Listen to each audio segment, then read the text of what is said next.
The Defenders, Episode 5, Take Shelter. This was a pretty awesome episode. It starts with, kicking off right where the last episode ended with a great action sequence.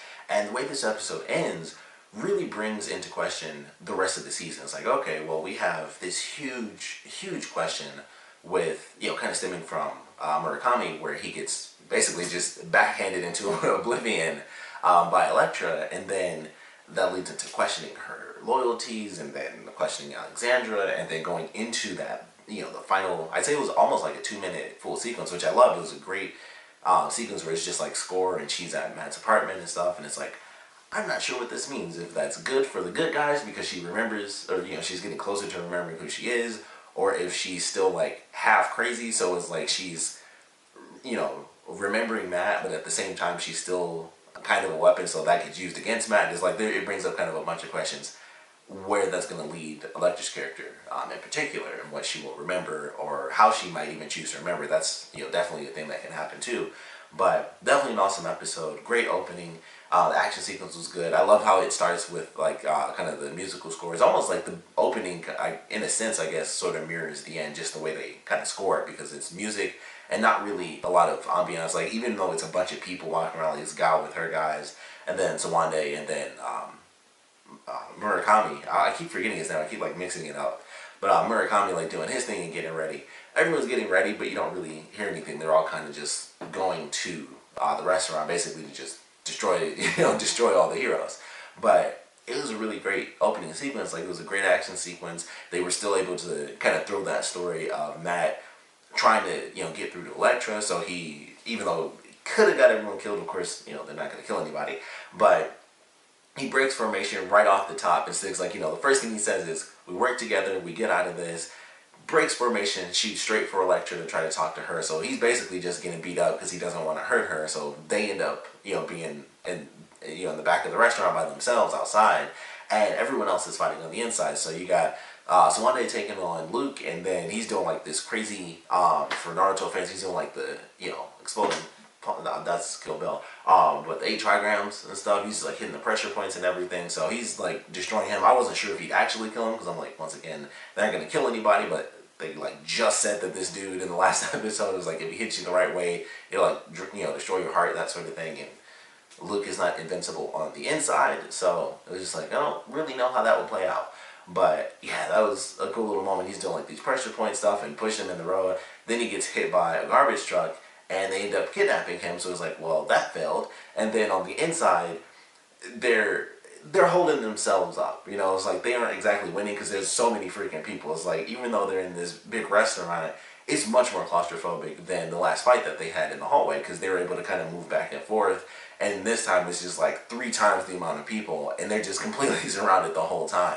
So they're going back and forth. Gao was in there doing like her, once again, Naruto stuff. She's doing like her gentle fist thing, and just like pushing people out of the way left and right.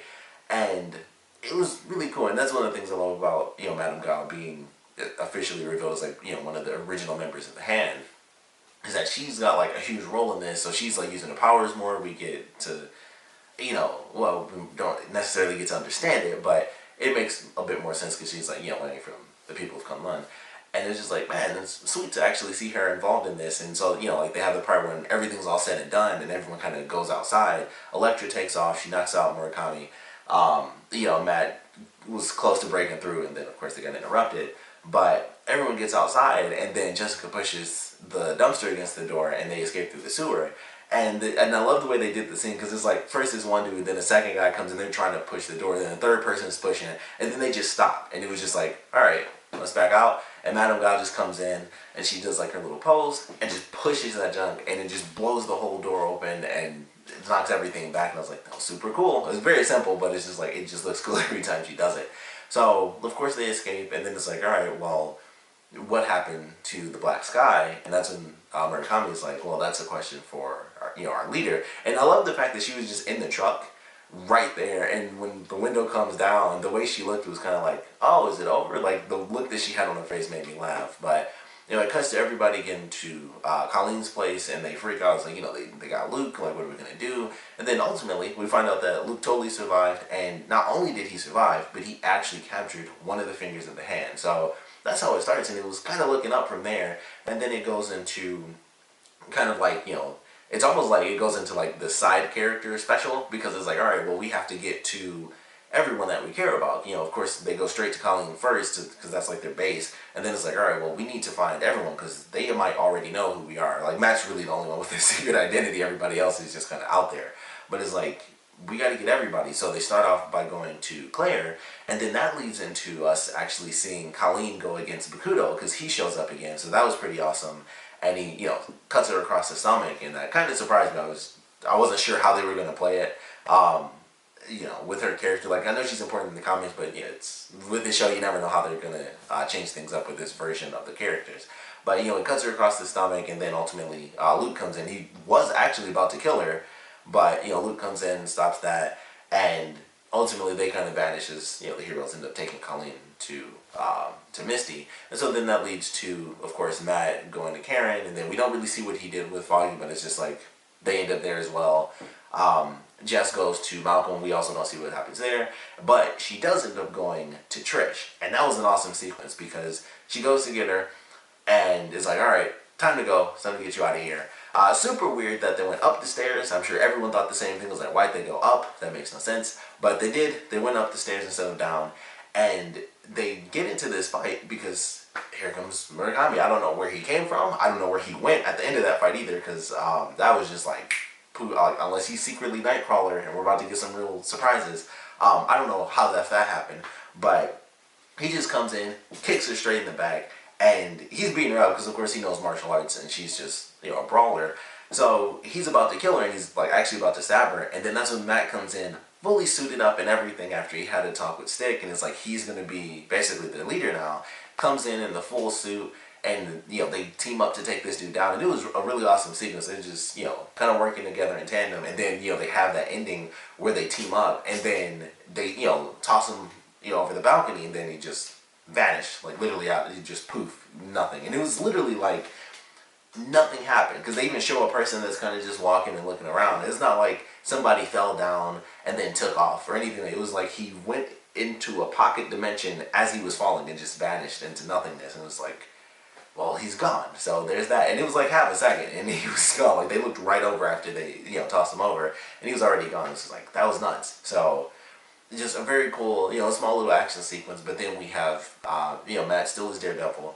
They go back to basically trying to get some answers. They don't know exactly what's going on with Danny as, this weapon and, why the hand needs him, but they're trying to get answers. They have one of the fingers of the hand. It's like, well, let's figure this out. And man, was that a great scene, because I didn't know until obviously like a few seconds later. But during that scene when Matt is choking this dude, and it's super intense. Like, it even starts, he was like, start talking or shit's gonna get dark. And I was like, even that itself, it's been a minute since I've watched Daredevil though, so there are those moments in there. But normally he's just kind of like, I roll in, do my thing, don't say much, and then I'm out. But he has to interrogate this guy, so he's like slowly choking him, and then it would like, you could hear the ticks on the on his stick as he gets closer, and then it would be locked into place every time it clicks, so he'd hear it snap, and then he'd pull it again, and then he'd pull it a little bit closer, even though he could just, keep doing the same thing. It made it more intense. But it was a great sequence, and then of course, somebody's like getting in his head, and so when he kicked him, and they did some sound effect. I guess it was the kick, but I thought it was like, I couldn't tell, and I was like, did he just, like snap his neck? That's what I thought happened at first. And I was like, holy crap, like, he just killed this dude, which is not something that Matt does. And then, of course, it's like, is he dead? And, Stick says, unfortunately, he's not, he's just passed out. I was like, okay, still maintained, that daredevilness, I guess. But that was a cool moment. He got super intense because he's talking to him about Elektra. It's like, no, you felled her, and the reason that she's this monster now is because you let her die and stuff. It was a cool little sequence. And then, of course, with him freaking out, Stick is like, all right, probably time to let everybody in on the truth. So everyone gets understandably mad. They need to put all the cards on the table. Wouldn't have really done anything because, Stick kind of even says that at the end, where it's like, it doesn't really matter anything. Like, if she shows up, we got to kill her. Like it doesn't matter really what their connection is, outside of the fact that, they could probably anticipate that Matt would take off. That's really like the only thing that would have happened. Like, that's like the only variable that really would have changed. But, still had a right to be mad. So everyone's, of course, mad at Matt. And that leads to them, having this argument, And of course, Wanda ends up getting up, and it was a great little moment because, Danny tries to take him and he can't. Um, and so, he puts like this little piece of glass up to his throat, which of course, ultimately it was an empty threat because there was nothing he could do, but it was kind of that idea where it was like, I could kill him and you guys don't want him dead, but of course the hand needs him, otherwise they wouldn't have gone through all that trouble to not have him dead. So, even if it was an empty threat, it was still a useful threat. And so someone is like, basically, this is it. Like, our victory's at hand. He says something. And then, of course, he turns and Stig just chops his head off. Like, this dude loves decapitating immortal people. Like, that's like his thing almost. Like, he did it in Daredevil Season 2 with Nobu, chopped his head off. And then it's like, boom, number 2. So, he's dead. Like, he's officially dead and gone. And I was like, all right, well, that's definitely a big step. And around that time, we, of course, have the other members of the Hand, the other leaders of the Hand, questioning exactly what's going to take place next, because of course with what happened as far as Elektra basically defending Matt instead of doing what she's supposed to do as the Black Sky, that leads basically everyone against Alexandra. And it was a great little scene because they're talking and stuff like that, and I just love that moment where it's like, everyone's expendable, but she's like, he'll come back and all that stuff, but everybody's expendable, no big deal. And then that's where things start to get a little bit unfortunate. They start to twist on, they twist their own words on it. It's like, yes, everyone's expendable, including you, because the Black Sky is not what you promised us, so you failed us. Like, you used the last of our immortal whatever to bring her back. Like, they just call it the substance. And so, you use the last of that on her, and she's not even, like, the perfect killing machine like she's supposed to be. She's not the emotionless murderer that's supposed to get us the Iron Fist. She's pausing in place and backhanding us and nearly killing us. So it starts to lead into a little bit of turmoil where everyone's going against Alexandra, and she's still kind of in this mode where it's like, no, the Black Sky, she even says, like, I've never actually felt safer than with her by my side. But that kind of comes tumbling down at the end of the episode when she goes into the room and she's like, my child, I came to, talk with you, can have a word. And then the room's empty and we see that Elektra, of her own volition, not only left, but remembered exactly where Matt's apartment was. Because they have the clip, on Netflix where it's like, oh, she's standing on the rooftop. I just assumed it was a random rooftop. I kind of thought maybe it was after their battle. It was like the next day, maybe she was watching them or something like that. She was just in the city on a random rooftop. But no, she's on Matt's rooftop, and then she's in the apartment and walking around, and, she gets in the bed and, like, lays down, and I was like, oh, this means something. She's remembering, and like I said, I don't know, with her remembering, who knows what that means. It's just like, it could be good for the heroes because she's remembering Matt. It could, be good for the villains, because who knows, maybe they could force her into doing what they needed to do, although technically they need Danny more than her. But there's just a lot of elements, and there's a lot of ways that it could kind of be manipulated, but ultimately I'd say it's an issue for the villains more than anybody else. It's like, if Elektra's remembering and she feels like she's being controlled and lied to, and she remembers and it's like, oh, I'm being forced to kill the man that I love, I don't think I like that too much, and that seems like it'll lead to some issues once things are like, she's officially like remembering everything that's happened to her, and the fact that the Hand who killed her are now trying to use her, for their own means. So it's like, I think that'll be an issue for them. That's like the main thing, is like, it could still be bad for both sides, but I'm like, I'm pretty sure it'll be bad for the villains because it's the Hand who killed her, and now it's the Hand that's forcing her to do kind of their dirty work. And it's like, yeah, once she officially remembers, that'll be bad in some regard. I don't know if she's strong enough to kill them or not, because it's like, they're all insanely powerful and stuff, so it's really hard to gauge exactly who's more powerful in this situation, because obviously she's more powerful than the Defenders at this point, because she's got like the crazy strength and the martial arts skills. So, like, mostly really it's just Matt that can kind of take her on, because he can dodge the best because of his senses. But Luke and Jessica take her on. She's picking them up because she has like the same, if not more, strength than both of them. So she's tossing Luke like he weighs the same as everybody else, and she's blocking punches and crap and doing a bunch of dodges, and then just kick somebody super far, and it's like, well, that's tough to beat. But then you also have like these 4 people who are basically immortal, so it's like, I don't know, if she tried to turn against them, it's Elektra, so I know she'll come out on top somehow, but they would have to make it like either it's 1-on-1 or maybe 2-on-1 and she can still do it. But we'll just, kind of have to wait and see how that plays out. But Really enjoyed this episode, of course. Would love to know what you guys thought about it, so please comment below. Let me know your favorite parts about it, your least favorite parts about it.